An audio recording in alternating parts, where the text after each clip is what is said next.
didn't recognize me. That was the part that rattled me most, more than the slick presentation deck with my stolen code, more than the fact that he called it proprietary in-house tech. I stood there, 4 rows back at the Disrupt SF conference, watching Jared, the same man who once spilled whiskey on my keyboard and told me to take it out of my feelings budget, parade my algorithm like a show pony. And when our eyes met, there wasn't even a flicker of guilt, just that same plastic smirk, that VC-polished charm he wore like cologne. He didn't know me. I stood there, invisible in my own legacy, feeling like a ghost watching someone else live my life. He clicked to slide 6, my slide 6, and I felt my throat close. Not because of the theft. That part was old news. What made my stomach knot was the line of code frozen on the screen behind him. Line 208, my signature, buried in a log comment, //v2 optimization after Montreal crash AMR, those initials. Mine. I had left them there years ago in a moment of dumb pride, like carving your name into a tree you don't own. He hadn't scrubbed it. He hadn't even noticed, or maybe he had.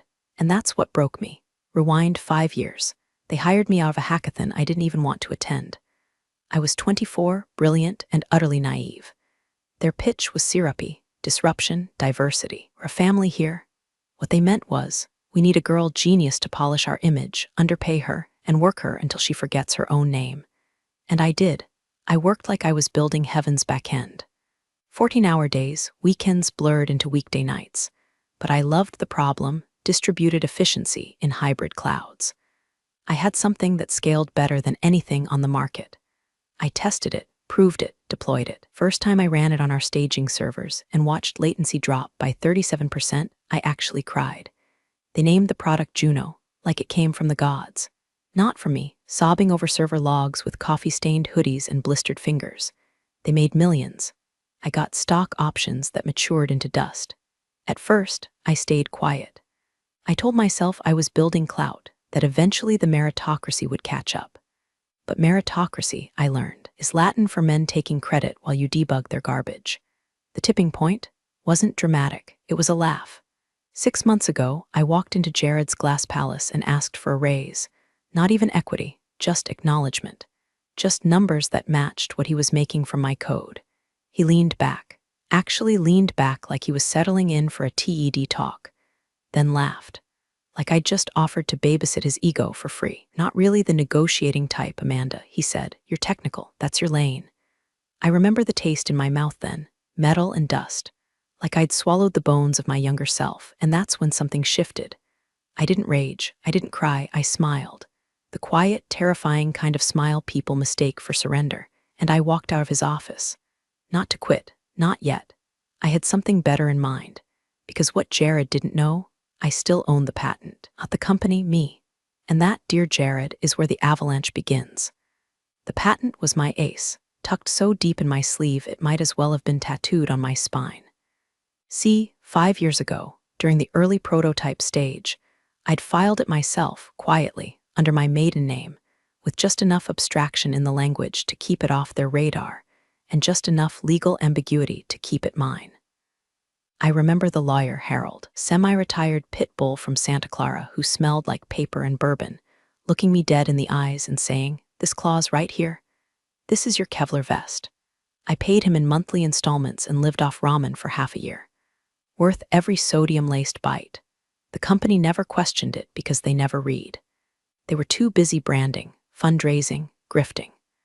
By the time they slapped my algorithm into Juno, they were treating it like air, necessary, invisible, totally taken for granted. But now it was the product, their core infrastructure, their entire valuation, and I held the trigger. But I didn't pull it, not yet. First, I played nice. I showed up, did my job, pretended the laugh hadn't fractured something irreversible in me. Meanwhile, I started auditing the code base, line by line. I kept a private repo, mirror of production, time-stamped and annotated. Every instance where my algorithm was deployed, modified, extended. Every place they'd built on top of my foundation like squatters on stolen land. Then came phase 2, the Trojan horse. I introduced a debug module, pitched it as an internal monitoring tool, track load balancing in real time, identify bottlenecks, optimize cluster behavior. It sounded so harmless. The team cheered. Jared, in his infinite idiocy, called me a godsend. He shipped it with the latest product update without reading the architecture notes. Inside that module, a heartbeat. Every time the code executed, it pinged my private server with anonymized usage metrics. Legally, it wasn't even espionage, it was telemetry. And thanks to that heartbeat, I knew exactly when, where, and how often my algorithm was being used, which, by late April, was everywhere. By then, I had my dossier. 57 pages, time logs, execution footprints, comparative benchmarks, screenshots of internal dashboards, all signed, sealed, and ready for delivery to the one person Jared feared more than God, Everett Cho. Founder, billionaire, CEO of their biggest competitor. We'd met once years ago at a Women in Tech gala. I'd spilled wine on his sleeve and muttered something self-deprecating about crash logs. He laughed, not at me, but with me, then handed me his card. Call me when they forget who built the engine. I'd kept it. And on the first Thursday in May, I did. His assistant answered. He's in Zurich. I said, tell him it's Amanda Rains. Tell him I have something he'll want to see before their Series E. Silence, then hold, please. When Everett picked up, he didn't say hello. Just, how bad did they screw you? I sent him the dossier in 3 encrypted parts. He read it by sunrise. By Monday, I was on a plane to Geneva. By Wednesday, we had a deal. By Friday, his legal team filed the transfer paperwork. And just like that, the patent was no longer mine. It belonged to RiftCloud Technologies, Jared's direct competitor. And I sat back, waiting for the sky to fall. It started with a flicker, a low-severity bug report from one of their enterprise clients. Load distribution anomaly during peak cycle, it said. Minor, routine. Their engineers flagged it for next sprint. I smiled, because that anomaly, that was just the echo, the tremor before the quake. See, when Everett acquired the patent, he didn't just sit on it, he weaponized it. Quietly, surgically. First, his lawyers sent a cease and desist, 30 pages of icy precision, timestamped code lineage, patent timestamps, usage trails, and damages. Jared got it Monday morning. I know because Brett, the only halfway decent engineer left on their back-end team, texted me a screenshot of Jared pacing in front of the whiteboard like a zoo animal. He'd drawn a triangle labeled risk and underlined it 7 times. By noon, the CTO's assistant was calling emergency meetings like confetti. By 2 p.m., their VP of legal had resigned. But I wasn't watching from the sidelines. I was already inside. 2 weeks before I sold the patent, I'd been transferred to a support division, internal politics, something resource allocation. Jared thought he was punishing me. What he'd actually done was give me low-profile access to infrastructure no one monitored. I cloned their internal wiki. I downloaded every single Jira ticket, Confluence doc, Slack archive I could get my hands on. Quietly, precisely, because I knew what was coming next. They'd lie. They'd gaslight. They'd say it was all convergent innovation or incidental overlap. Try to rewrite history while standing on the ashes of my work. But I had receipts. So when Jared marched into our Thursday all-hands and said, there's been a misunderstanding regarding some IP concerns, I almost choked on my La Croix. He called it a misunderstanding, like he hadn't built an entire product suite on tech he didn't own. The engineers were nervous. One even asked, are we refactoring the Juno stack? Jared waved him off. Legal's handling it. Nothing changes for now, except everything was changing. RiftCloud had gone public. Their new flagship platform, RiftTload AI trademark, built on my algorithm, refined, modernized, supercharged with their GPU layer. And best part, every major client Juno had ever lured with my back-end magic. They saw the patent news. They saw the lawsuits. They smelled blood. By the following Monday, 5 contracts had pulled out of Juno. 2 jumped ship to RiftCloud. 1 went nuclear on Twitter. Jared, meanwhile, was trying to patch a sinking ship with duct tape made of delusion. He ordered the engineers to rewrite core logic, not realizing that even rewriting it would still violate the patent unless they reimagined the architecture from the ground up, which would take, about 18 months they didn't have. He summoned me to his office.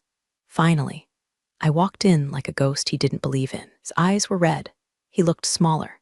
Amanda, he started, not Mandy, not kiddo, just Amanda. The name you use when you're trying to remember who you're speaking to. I need your help, he said. I sat down, crossed my legs, let the silence breathe, then said, oh, Jared, I think you're confusing me with someone who owes you something. He blinked, like maybe he'd hallucinated that tone or that spine. This company, he started, ran on stolen work for 5 years. I cut in. You built an empire on a lie, and now you want me to what? Help glue the bones back together? I can get you a seat at the table, equity, senior architect, you name it. I leaned forward almost gently. You already had me, and you pissed it away for bonus and a feature in Fast Company.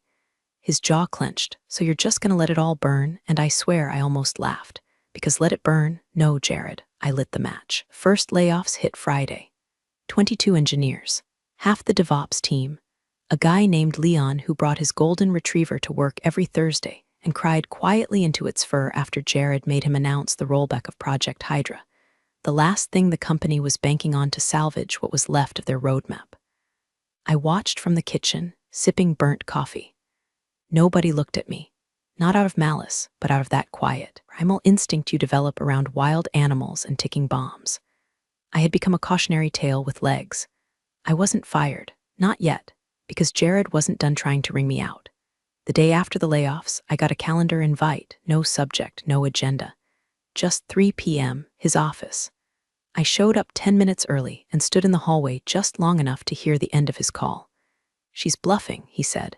She wouldn't nuke 5 years of her own work. There's too much ego there. Oh, Jared, you always did mistake ego for principle. When he let me in, the lights were dim, no more smile, no more corporate theater. Just a man who'd finally realized the future had teeth. Amanda, he said, like we were allies, we're prepared to offer you a counter. I let him talk. An obscene salary, C-suite title, buyout clause, performance equity, NDA so thick you could drown a priest in it. And finally, non-compete clause that spanned continents. I flipped the packet open and turned to the last page, where the signature line waited like a noose. You want me to disappear, I said. No, he lied, we want to move forward. You know what's funny, I asked, standing up. You still don't get it. I didn't burn this bridge because I was angry. Then why? I leaned in, close enough to smell the desperation behind his cologne. Because you laughed. I walked out, left the offer packet on the table like a corpse. He didn't follow. That night, RiftCloud made the final move. They didn't sue for damages. They didn't negotiate a settlement. They published the story. A full-page feature in TechNode, how RiftCloud acquired a revolutionary patent and the engineer who was erased. Front cover, me, not smiling, arms crossed, standing in front of a whiteboard filled with the same load-balancing equations I once drew for a man who barely understood recursion. They didn't use makeup. They didn't touch up the lines under my eyes. They left the scar from the curling iron I'd gotten in year 2 of the grind. They made me real. Juno's stock tanked 18% by morning.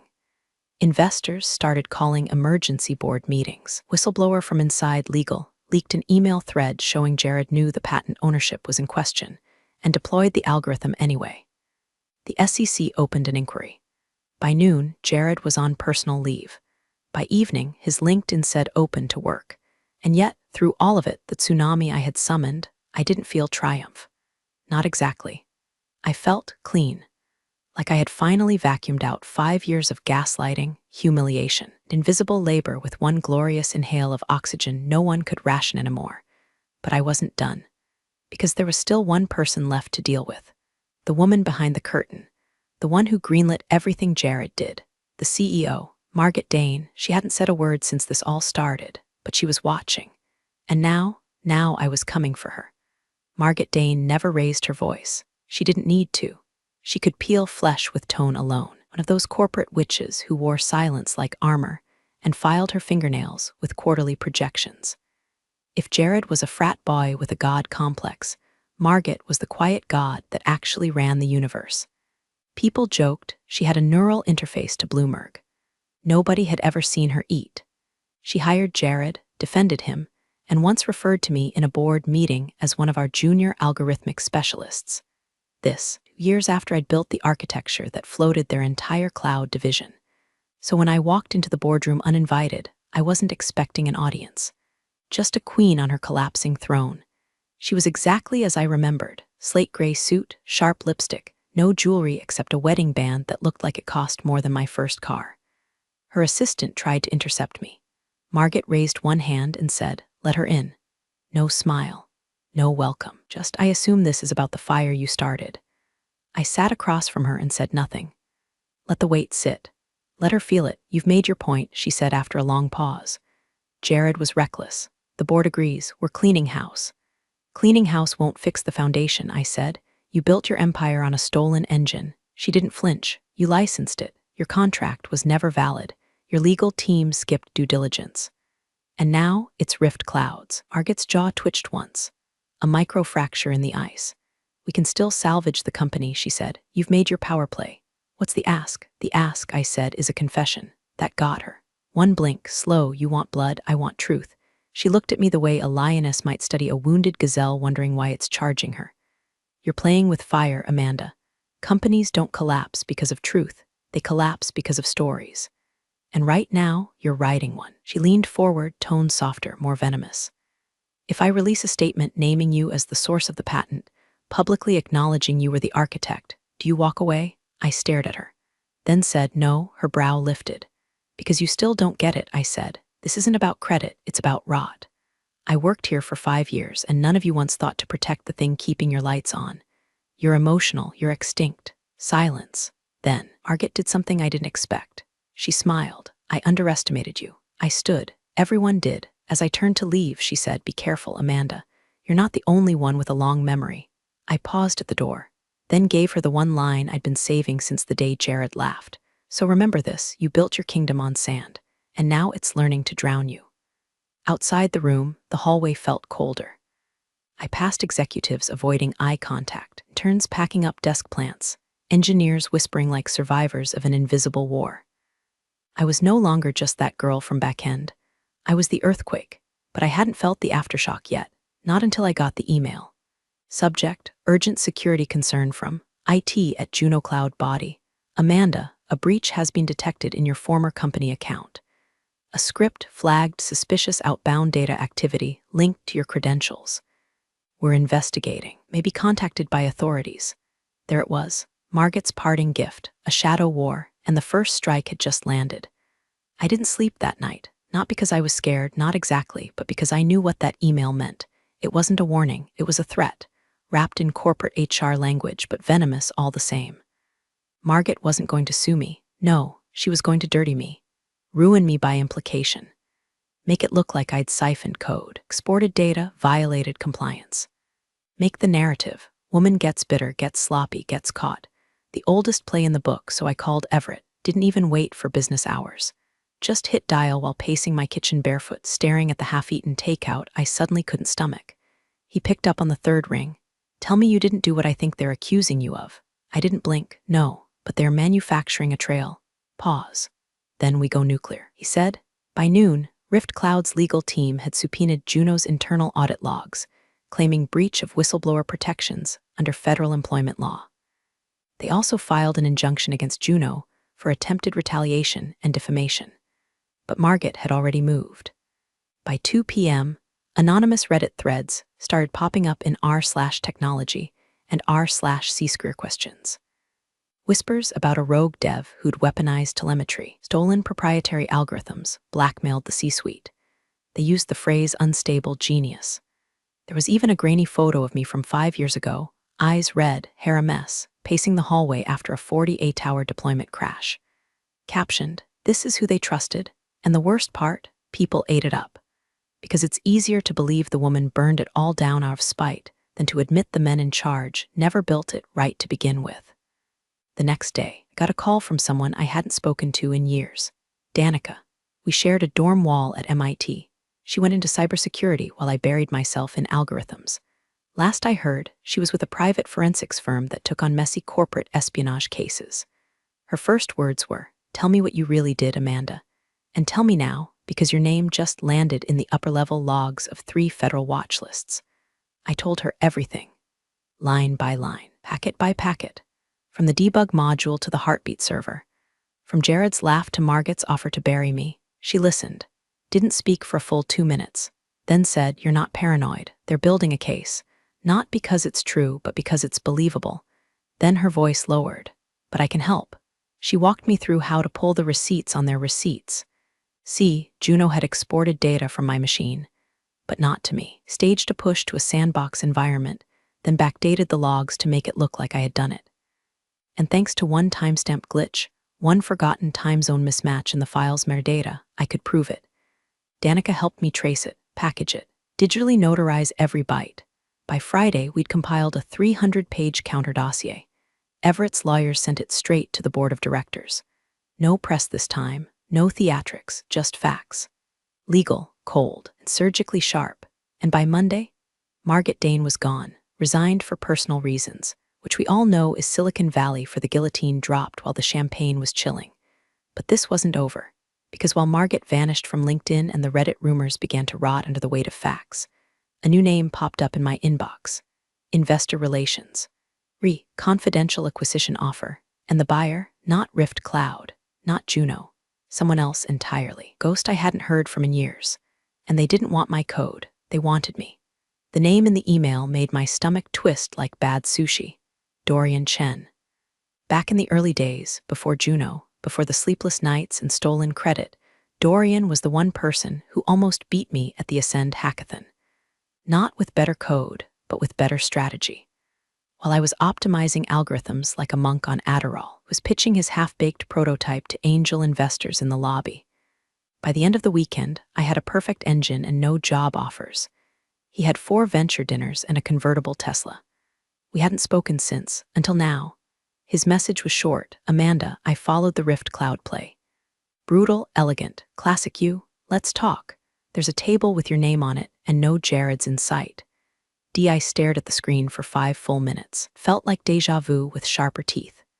Dorian was now CTO at Novaquint, an AI firm that recently swallowed up 3 edge computing startups and made headlines with its post-cloud infrastructure theory.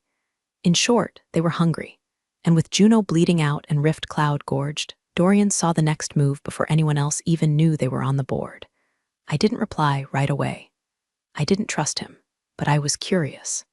And curiosity, better or worse, has always been my drug. We met 2 days later in a private room above a Japanese whiskey bar in Palo Alto. He wore a muted hoodie over a $400 haircut and greeted me like we'd just stepped out of undergrad. Amanda Rains, he said, offering a glass, still setting fires with a keyboard, I see. I ignored the charm, offensive, and asked, what do you want? He didn't blink. You. Then leaned back and explained his pitch. Juno's dead weight. RiftCloud's going to bloat. They're not built to scale what you built, just to buy time. But you, Amanda, you're not a feature, you're infrastructure, you're the next architecture. He laid out an offer that was both obscene and surgically tempting. CTO of a new Skunkworks division, autonomy over team, roadmap, and implementation, equity larger than the market cap of most Series B techs, and most importantly, ownership. My name on everything. No backroom deals. No Jareds, no Margits. It was everything I wanted, everything I deserved, but something felt off.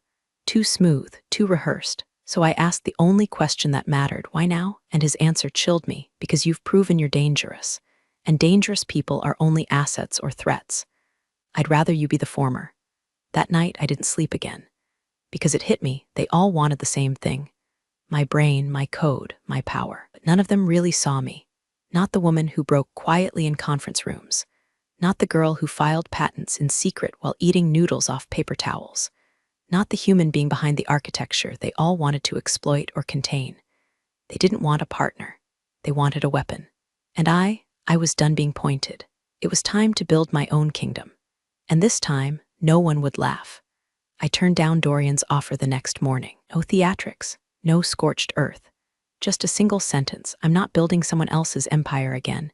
His reply was instant. Shame. I like the idea of being on the same side for once. But be careful out there, Amanda. The world doesn't like free radicals. He wasn't wrong.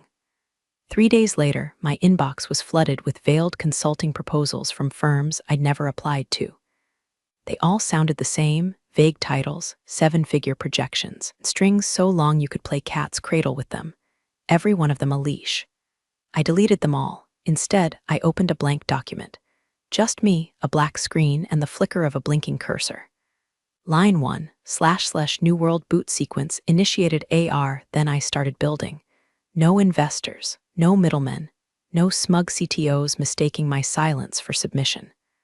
I called it Mirror, because every algorithm would reflect the values I was denied. Attribution, transparency, equity in design. I coded like I was exercising every ghost that ever whispered you're lucky to be here. Wrote every module with the kind of fury that isn't loud but atomic. And then I released the beta. Open source, under my real name, no gatekeeping, no NDA, no glass ceilings. Within 72 hours, it hit #1 on GitHub trending. By the end of the week, 3 universities had emailed asking to build curriculum around it. Engineers who'd once ignored me in conference calls were tagging me in posts, begging to contribute. Even Brett from the old team sent a DM. "This is what we should have built from the start." I'm sorry, I didn't reply, didn't need to. Because somewhere out there, I knew Jared was watching from whatever startup cave he'd crawled into, watching his empire crumble in the rearview as the thing he thought he owned evolved without him. And Margaret, she'd resurface eventually. They always do. Probably on some advisory board, peddling resilience at Women in Tech panels. I hope she chokes on her own buzzwords. As for me, I still don't have an assistant. Still drink gas station coffee. Still write code at 2 a.m. with my hair in a bun and 3 tabs open about Kubernetes I'll never actually read. But now I own every damn keystroke. And if the industry ever dares to forget again, I'll remind them with silence and a tsunami. You're the real MVPs of the office jungle. Thanks for watching. Smash that subscribe button, or the coffee pot might just forget your next brew.